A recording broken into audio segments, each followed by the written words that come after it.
CNBC-TV18.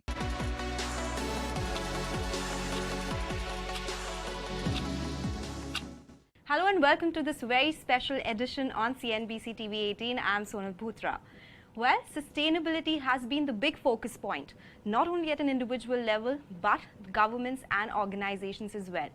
Global brands, be it domestic companies, all of them are focusing big time on sustainability, gender equality and inclusivity as well. A lot of companies are focusing on that, and L'Oreal is just one company amongst them which are talking about and who are talking about the big leap that they are taking into inclusivity, gender equality and sustainability as well. And we have just one right person to talk about it. With us today is Alexandra Palt, who is the Chief Corporate Responsibility Officer and CEO, Foundation L'Oreal. Alexandra, thank you so much for joining us on CNBC-TV18. It's a pleasure to speak with you. Thank you for having me. Well, of course, you're a big consumer brand, 5 brands in your portfolio, and sustainability has been the focus as well. Now that we are seeing more consumers being very savvy when it comes to sustainability, talking about eco-friendly products, what kind of changes are you making at L'Oreal, at the foundation level, to ensure that such products are actually sent across to the globe? Yeah, so let me first just say that there is a difference between how we can transform ourselves and our products, which is a long-term strategy and focus that we have started already in 2012. Because already in 2012 we had our first transformation strategy on sustainability, where we committed to 100% eco-designed products. We said that by 2020, 100% of our products will have improved their environmental and social profile. So in 2020 we had achieved around 95%. We continue this strategy. We continue to work because a company is serious about sustainability if we change and transform the products and services we sell. You know, it's not just outside initiatives and CSR. We have to be serious about what we sell and how we sell it. So at L'Oreal, that means very concrete things. So in 2030, it means 100% recycled plastic for all our packaging. So we are already on one of the plastic types, PET, we are already at over 60% of recycled plastic. It means 95% of ingredients coming from natural bio sources or abundant minerals. It means a transformation in the way we distribute our products, but also new things like new ways of consumption, refill, recharge, so that every consumer also can make the choice. I have to say that we didn't wait for the consumer, because the consumer can be very different. You know, you have very committed consumers in some parts of the world. You have also a lot of people who say, I want sustainability, but then when they go and buy the product, they think less about it. So for us, of course, we want to encourage our consumers, and we want to provide them with some product that allows them to have sustainable consumption behaviors, but we will do it anyway, because that's how we see our future as a company, but also our responsibility. And then you have another part, which is how we contribute to society outside of our work. Yes, of course, we'll discuss that in greater detail as well, right?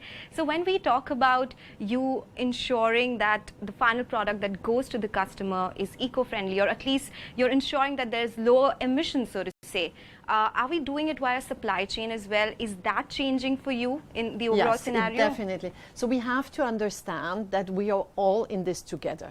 You know, because very often I hear, yes, there are the NGOs and there are the companies and there are the consumers, and climate change is not going to stop before the door of any individual or any company. So we are in this together. And so there is only one way forward, and that is a sustainable way. So yes, of course, we have to involve our supply chain. Our suppliers know it's for a long time that we encourage them to measure their carbon emission, to reduce their carbon emission. So they know that by 2030, if you want to work with L'Oreal, you also have to be committed to fight climate change and reduce your carbon emission by 50%. But I think what is important is, it's not just carbon emission, it is also living wage. You know, living wage is a very important issue for us, because, you know, there are a lot of places where minimum wage is not sufficient. to take care of your family, to have a decent life. So we at L'Oreal, we pay living wages, but we also want in 2030 all our strategic suppliers to pay living wages to their employees. So a living wage is a wage that allows you to have to cover your basic needs and those of your dependents. And I think this is very important, because what we should not forget is that sustainability and inclusive society have to go together. You know, it's not protecting the environment. It's creating the best natural and social ecosystem that allows us to thrive as individuals and as societies. And for that reason, we need both. We need societies where people can live from they earn enough to live a decent life with their work, and they live in a natural environment that does not put their lives into danger. Oh yes, a lot of things are to be considered here, right? So when we were talking about consumer becoming more aware, and you did mention maybe in some cases it differs, right? They go buy the product and they think, okay, we are not feeling so strongly about sustainability. In case of India particularly, because we have a big Gen Z population, so to say, the median age is around 25, 26. That's a big number going by the population in India. Are you seeing change in trends as if you look at the Indian market? And generally, globally, are people more talking more about such sustainable products, and this is something that you're seeing in the demand trends as well? Yes, so what we see very globally is that, of course, the younger generation, they are very aware, you know. They are very aware and they are anxious. They are afraid. And I think what we have to acknowledge is they are right to be anxious. There is a lot of people who do not understand the environmental issues because they think, well, it's about protecting the planet. And that is not the right analysis, you know, that the planet is going to be here a long time after we have disappeared. But the question is, what is our safe operating space as humanity? What do we need as an environment to be able to survive and to survive well, you know, as to thrive as communities? And so I think there is a larger consciousness among young people now. And so when they see where the world is going, they are afraid, worried, scared, and anxious. And I think they also hold us responsible, and they will hold us accountable. And I think as parents, as mothers, fathers, we really have to be clear about what responsibility we have to, yes, in the short term, improve living conditions for all of us, but also prepare a long term, because of course that's the condition that our children can thrive. Of course, we'll give it to them. We have actually taken it from them rather than giving it to them, right? So we have to ensure that the environment is such. The second thing that I wanted to connect is Women for Climate. That is an initiative very close to your heart as well.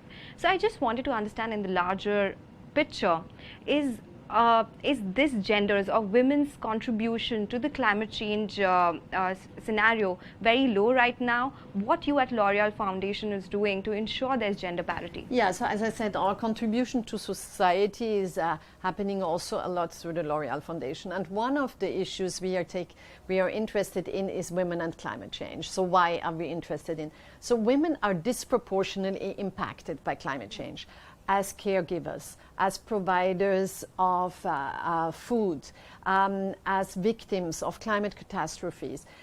So in a lot of communities all around the world, we see that women are really disproportionately impacted, and that's normal because inequality will lead to a stronger impact of crisis on discriminated or populations. So women are more victims of climate change, but they don't have the same seat as the table. They are very little involved in the design of climate solutions, in the negotiations, in very little support for them to design the solutions to climate change. But at the same time, on a community level, they work already with these transformations on a daily basis. So we want to make the impact of climate change on women, but also the solution and the voice they have to have at the negotiation, at the solution table. We want to make it heard and support women in this transition. You know, I was listening to earlier interviews of yours where you did say that women scientists, or so to say women in science, the at least the exposure that they get is really low, and you are working on it to ensure that they come ahead, their contributions are known to the world as well. We at CNBC TV18 also have a campaign called Future Female Forward, where we are talking about all the contributions made by a female in the society. They are known but maybe not acknowledged. What do you have to say in the current scenario that we are in? What more needs to be done, and how can foundations like yourself ensure that that happens? Yeah, so I think, well, one thing is we have to be aware that this is ongoing. So that change, it's not because we are talking about it for 5 or 10 years that the change has happened. So we have to continue to be attentive all the time that women's voices are heard and at the table. And the important thing is that is not just for questions of gender equality or parity. The interesting, it profits to a whole society. Societies, economies, research, teams are better when they are inclusive, when there are women and men and people from different places, because of course you think differently, you bring more ideas to the table. So research is better when you have mixed teams and diverse teams, and that is proven 100 times by research, So I think there are two things. Be attentive that women are always at the table, always involved, and also make them visible all the time, because the invisibilization of women continues, That is unfortunately a scheme that is worldwide the same. So we have to keep in mind that they have to be made visible like you do or we do through our initiatives.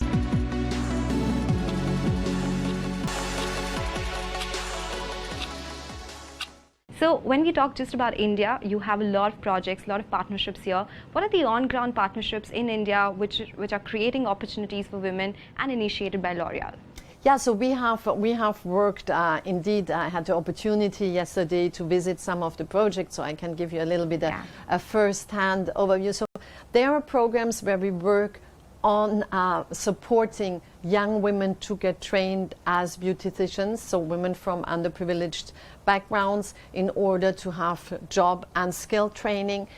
We have a lot of programs around women and climate. So we have supported the C40, which is the climate organizations of big cities in the world, with a mentorship program in order to train and empower climate leaders in the city of Mumbai. We have also done another initiative on the visibilization on making women climate leaders more visible through social media campaigns in order to allow them to connect and be visible. And we are also working on resilience in rural communities through ecosystem restoration, or through agricultural practices that allows them to adapt to already changing climate conditions for them. So a lot of programs supporting women to adapt to climate change, to propose solutions, and to be visible in the climate action field. Okay, that is very interesting. So when we talk about bringing about this change at your level, you're overlooking the entire, I would say, the project to ensure there's inclusivity, to ensure there's sustainability. When these changes are made, or when you try to meet these changes, can you talk about some of the challenges? Because at least that can be kept in mind as to this transition is not easy, but it's a must, right? Yeah, so I think, of course, it is quite, so we are very lucky at L'Oreal to have had CEOs and the board who are very convinced of that necessary sustainability transformation. So I think there is a lot of leadership within the company. I think sometimes if you ask me what keeps me up at night, I think it is more when I look globally at the world and at economies and governments and companies. I think a lot of them have understood that things need to be done, but the question is, are we doing it fast enough? Yeah. And in the moment, it looks like everybody, we are not going fast enough. We have to go faster if we want to avoid the worst consequences of climate change. And let's not forget, this is really about us and about human suffering. So if we want to avoid the worst climate consequences on us, we have to move faster. And so that is probably what preoccupies me most. There's a lot of conversation happening around it. On one side, we're talking about sustainability. Then on the other side, we also have I would say, a lot of investment going on the other side, I would say. Like, there are equal contributions made on both sides, the fossil fuel side and on sustainability side. So as you said, it has to be faster in order to ensure that we meet our goals. Yeah. The last time when I was looking at the new project that you had launched, it was L'Oreal for the Future. And there were some of the goals that you had put out. It was 100% of plastic, which will be used by 2030, will be recycled and recyclable, bio-based ingredients, which will be sustainably sourced. You said around 60% of it is achieved. So do you think it'll be before 2030 that you'll be meeting all those goals? No, definitely not. I even think that there might be some goals in 2030 that we haven't completely achieved, but that is not a problem. Because even I think if we would achieve everything, I would see we were not ambitious enough, because we defined this target in 2020 and is a vision of complete business model transformation. So some things we will achieve earlier, some things we will achieve on time, and some things we will achieve perhaps a little bit later.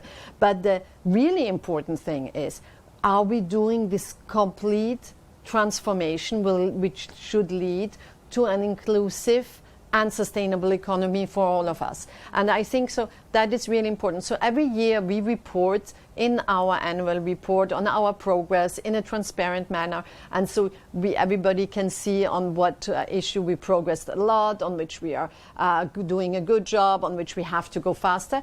But I think what is really clear is that now this is becoming a new model of doing business everywhere in the world. And I think what I hope is that others will do it with the same intensity, with the same speed, because we don't want to be alone in this. Nobody wants to be, facing climate change. It's not about being the most performing company facing climate change. Yes. I want us all together in performing against climate change. Collaboration is the way to go here. Exactly, it has to be. on this assurance. So these are longer term goals, 2030. You are on path to achieve them as well. And of course, you're doing more. What would the near term priority for you be right now?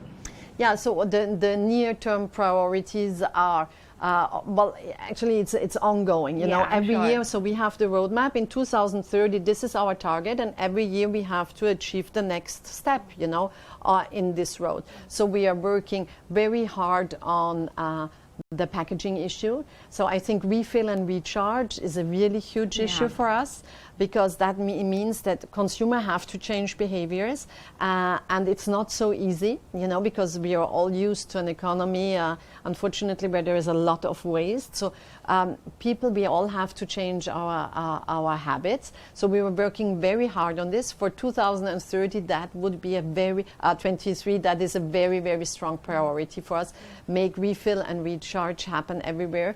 Of course, also more and more succeed to inform consumers about the environmental footprint of products and how to change, make the hair salons, our partner, work with them to reduce their environmental footprint, living wage for our suppliers. So it is a lot, but we are really pushing in all the directions to make the new model work. Okay, very interesting. So when we are talking about, and you said sustainability is just not climate change, it's how the environment or the living conditions are. You are a beauty brand, and the beauty standards have been changing. You are focusing a lot on inclusive beauty. Tell us more about it. How have things changed over years, and how you as a brand have you positioned yourself when it comes to that? Yeah, so I think that as societies in general, we all have evolved to understand that there is not one beauty standard. Beauty is a lot about how you feel, how you are valuing yourself and valued in society. And I think now what is very clear, and what is definitely our leitmotif, it is to value the diversity of beauty in all its form of diversity. And so that is a very, very strong part of who we are and who we want to be. And I think that is a change that happened in the last 30 years, actually, that I could feel that, when you're from your young years to now, how much that has changed. So I think to respond to the diversity of beauty needs in the respect of cultural differences, in the respect of individual differences, is really our reason to be. Okay, and coming back, of course, to all your focus on sustainability towards climate change as well. Since the time you have become this person that you are in terms of the position that the CEO of Foundation L'Oreal and Chief Corporate Responsibility Officer versus when you were the Chief Sustainability Officer, there has been some time to that. Have you seen globally some change in how actions are taken by companies or governments? And is that enough for now for us to ensure that at least next 10 years are okay for the globe? No. No. No. Oh, okay. Very clear. That's no. an emphatic no from you. Yeah, that is very clear. So no, I think, and that all science reports are very clear about that. We are all going too slowly. Consumers, individuals, governments, companies. So everybody has to accelerate in that change. I think. What has changed in most places in the world is the level of awareness and also the sense of urgency. You know, I think before 2015, people very often thought it is about protecting the planet. And in 2015, with the Paris Agreement, people understood, well, actually, it's not about the planet, it's about our own survival. If we do not have ecosystems that function as human species, we won't be able to survive. So I think that was really a tipping point in 2015, 16, 17, where people suddenly said, okay, it's not about protecting the planet, it's about my own survival. So yes, there are measures taken, but all international reports, the UN, all scientists tell us we are not going in the right direction. We have to definitely accelerate, and that comes back to your question before. Yes, what has to keep us up at night is how can we accelerate the changes that are necessary. So that should be the focus point in COP28 as well, you think? What should be the big thing that they should focus on? Acceleration of non-fossil fuel energies and solution, decarbonization, biodiversity protection, interlinkage with biodiversity protection, and of course the question of inclusive societies, you know, because people have to eat in order to protect the environment. And so it's our responsibility to bring these two issues together. Alexandra, thank you so much for joining us on CNBC-TV18, explaining to us what Foundation L'Oreal's plans are and what sustainability really means in the real world, right? So thank you so much. Thank you for having me. All right, with that, it's a wrap on this special edition. Stay tuned to CNBC-TV18 for more news and updates.